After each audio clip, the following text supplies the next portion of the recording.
small, man. You feel me? Do the real nigga walk through for me, hey? I be feeling like the man when I walk through. Can't stand what you saying when I walk through. I got all these staring when I walk through. How to make a few bands when I walk through. Watch me, hey, watch me walk through. Watch me, hey, watch me walk through. Yeah. Watch me, hey, watch me walk through. How to make a few bands on the walk through. How to make a few bands on the walk through. Top of the morning, folks. Top of the morning. Oh man, this is an amazing day, a beautiful day at that, man. It's Tuesday, Taco Tuesday. You know, if you got up, you know, you're getting up this morning, you know, you barely got through yesterday, you know, you just like, man, it's Tuesday. But don't worry, this week is going to be an amazing, important, beautiful week. You know, doors are going to open up for you. Opportunities are going to present themselves to you. Stay the fight, stay the course. I mean, remember, it's not a sprint, it's a marathon. You know, keep going, keep chugging at it, man. And we had an amazing game last night. I mean, I don't know what more to say. Amazing game to close out week 11. So let's go ahead and let's go ahead and hop right into it. This is the breakdown, X's and O's with Nate Ness. I'm your host, Nate Ness, and man, close out another week of solid competitive football, of great competition. So we're gonna head down to Raymond James Stadium, where the defending Super Bowl champions, the Tampa Bay Buccaneers, are hosting the New York Giants. Now, it was a solid game. You know what? The Giants struggled big time on offense to generate anything, you know what, and really only had one successful offensive drive, you know, in which they were able to get a field goal. You know, but you know, when you're playing this team, this Bucs team, you got to be able to sustain drives. You got to be able to score points because that's what they can do. They can generate points and they play good, solid defense. But other than that, they couldn't get anything going. I mean, they had a touchdown in the second quarter off a Tom Brady interception where they were set up perfectly in there on the opposing team's end of the field. You know, but again, they couldn't generate anything. You know, one thing that has plagued Daniel Jones, you know, is he struggled to maintain ball security, and he's turned the ball over big time, you know, and that thing came back up last night, and he struggled getting going, you know, finishing the night 23 for 38 for 167 yards, 1 touchdown, 2 interceptions. Now, Saquon Barkley was pretty much a non-factor, you know what, in the game. You know, again, they weren't going to allow, Todd Bowles' defense was not going to allow Saquon to dictate the pace of the game and let him just really, you know, get off. You know, he finished the night 6 carries for 25 yards while also having 6 receptions for 31 yards. Really quiet, you know, struggling night. Couldn't really do much. And I mean, again, when you fall behind early, you know, you're trying to keep up with those Bucs. I mean, you gotta go from your original game plan to, like, you know, okay, now we got to sustain something. We got to get something going. Kadarius Toney was the only receiver for the Giants to get 40 yards. Again, this was a struggle game for the offense. You know, it just really was a rough showing. They couldn't get anything going on that side of the ball. I mean, again, kudos to the Bucs defense. You know, again, the Giants have to figure out, like, you know, their identity on offense. They need consistency on the play calling in. You got to do something that help Daniel Jones, help you get the ball to your playmakers, get them in the open field, get them to where, you know, some easy drives and whatnot. But I mean, if we're gonna go on the other side of the ball, you know what, the Bucs, you know, they were okay.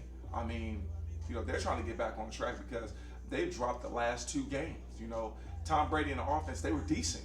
Yet they left a lot of plays out there on the field. You know, they left a lot of opportunities out there on the field. I mean, he finished the night 30 for 36 for 307 yards, 2 touchdowns, 1 interception.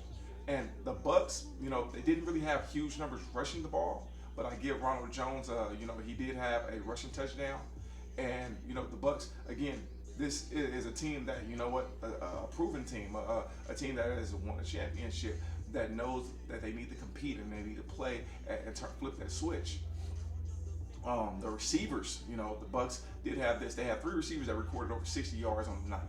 You know, leading the way was Mike Evans, who had 6 receptions for 73 yards and 1 touchdown. And I gotta say, you know, a congratulations to Mike, because with that touchdown last night, he surpasses Mike Allstott for the Buccaneers' all-time leading touchdown score in Bucs history with 72. So congratulations, Mike, on that accomplishment, man. Just continue to compete, continue to get better, man.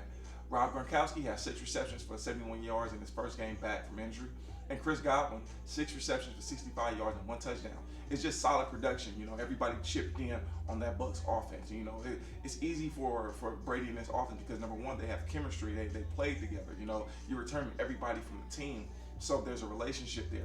You know, Brady knows his receivers and whatnot. And you have a plethora of talent and weapons on that team to choose from. So, yeah, the solid production from the Bucs receivers.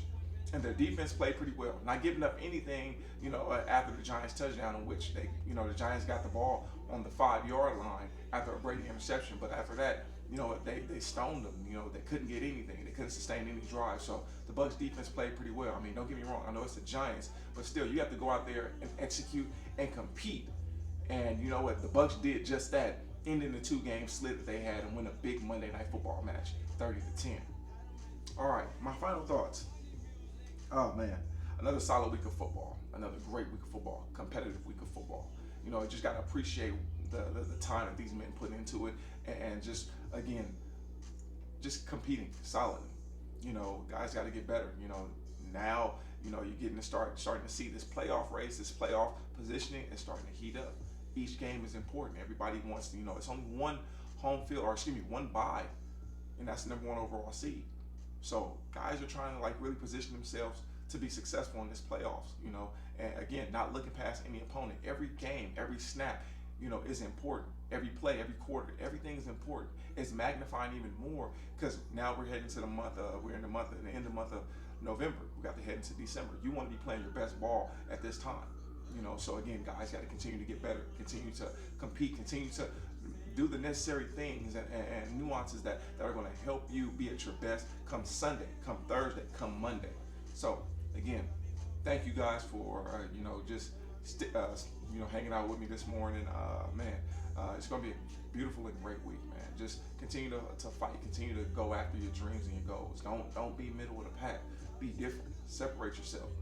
Thank you for hanging out with me. Until we see each other again, this is The Breakdown. X's and O's with Nate Ness. You guys have a beautiful and blessed day, and thank you.